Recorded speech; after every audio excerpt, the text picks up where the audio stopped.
Hey guys, Dave RVO here. Built a ZFR80 yesterday, which is our 6R80 ZF6HP26 combo, rated at 650 rear wheel kilowatts. Today we're tuning it. Let's go have a look and we'll get some tuning. I'll teach you how to do it. Let's go.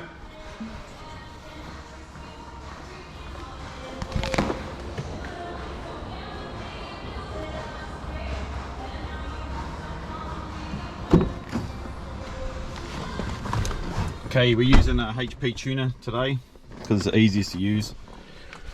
I've started to read already. So it takes about 24 minutes for the tune to come out. Once we've extracted it, we can start modifying it. So I've got about a minute to go. Let's give that the minute countdown and we'll start having a look. Okay, tunes come out.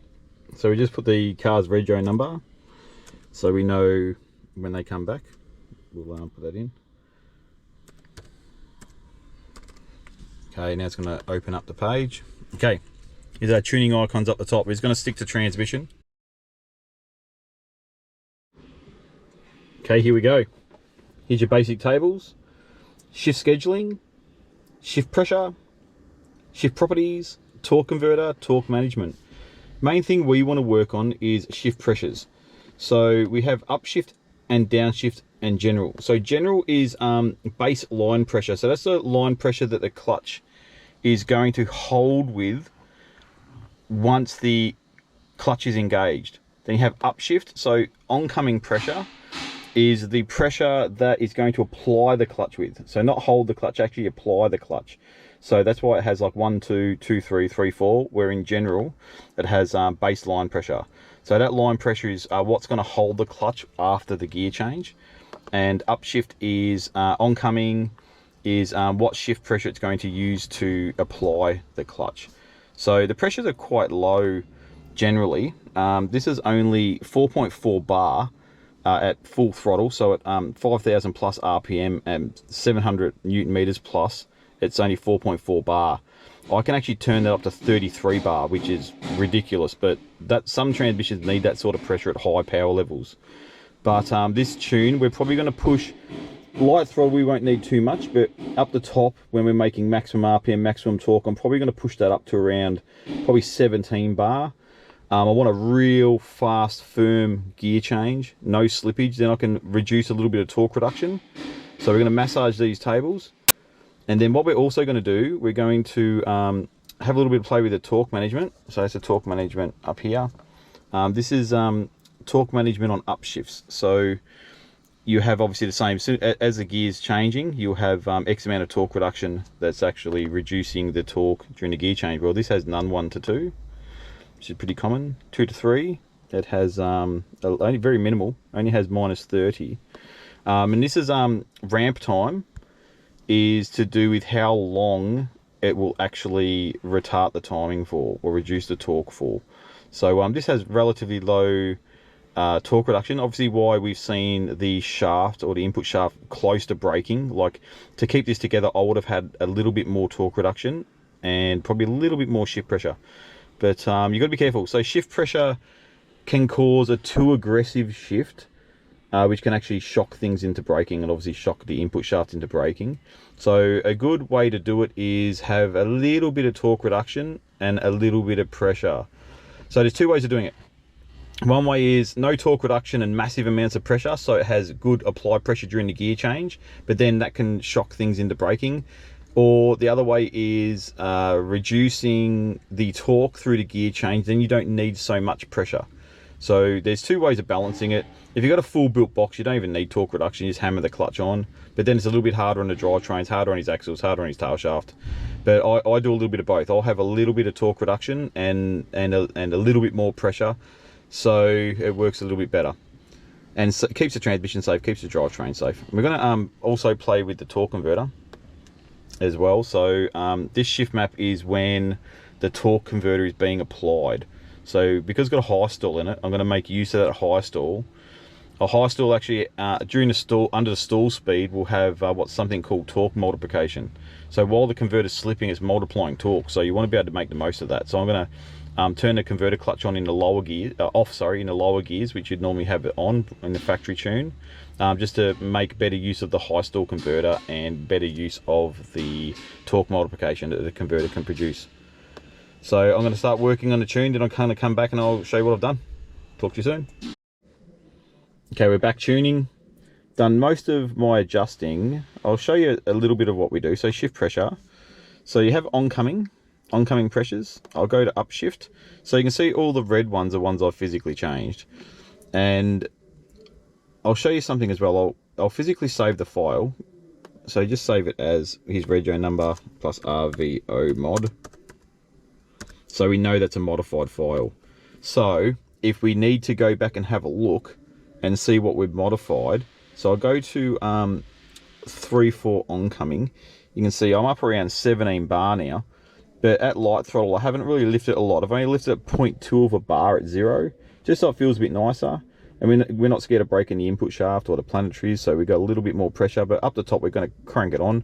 That's not excessive for a 6R80 built box with light on the torque reduction. That's sort of normal with this sort of power level.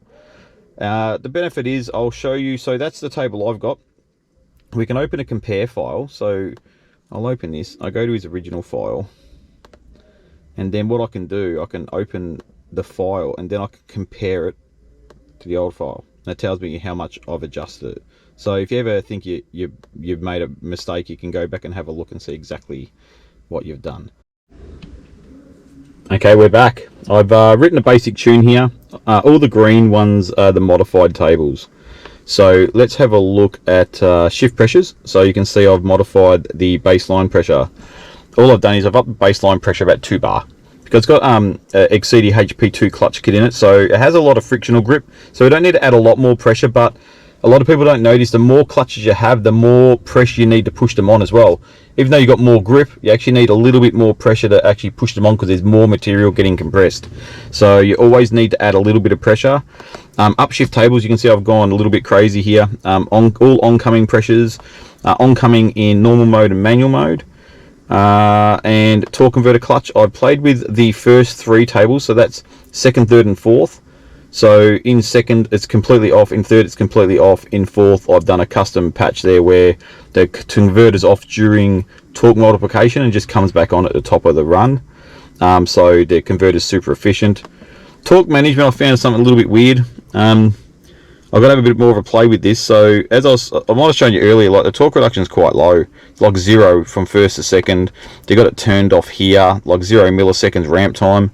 But in manual mode, they've got like ridiculous amounts in there, but it probably won't work anyway because you've got 0 milliseconds here. But the table's off the chart. So in manual mode, it's minus 432 Newton meters, and in manual mode, second to third is minus 384 Newton meters for 50 milliseconds. So it's quite aggressive on the torque reduction, which probably kept this transmission together, probably kept that shaft from breaking, I would say.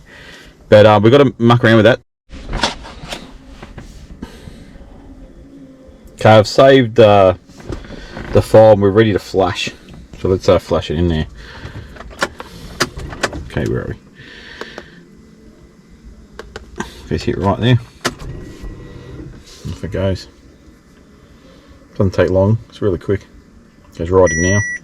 There it goes.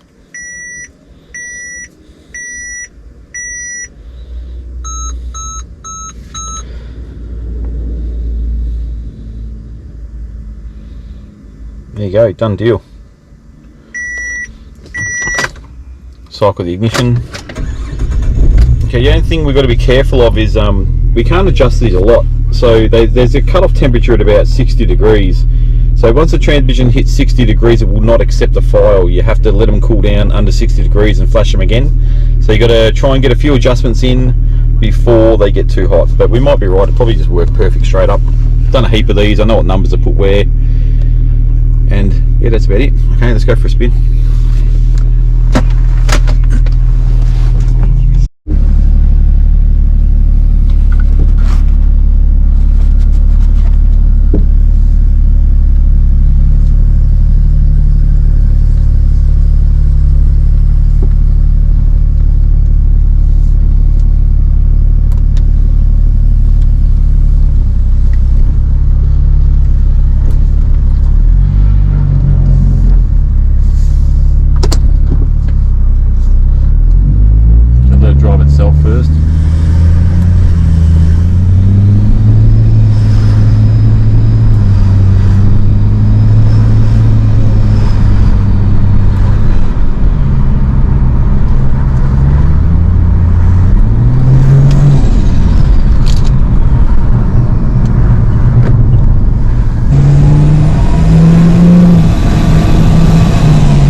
mode down.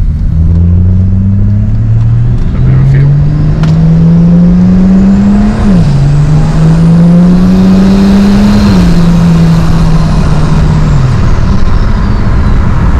Really good.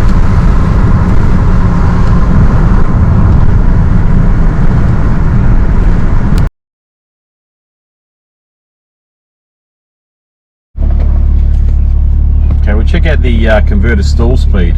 See how we go.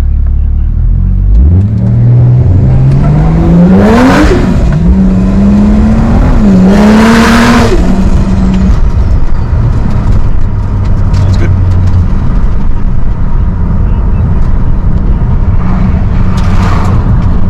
Really responsive. Beautiful. It's getting up probably 2600 on the foot brake. Just a flash and probably on a roll just over 3, I reckon. It's great.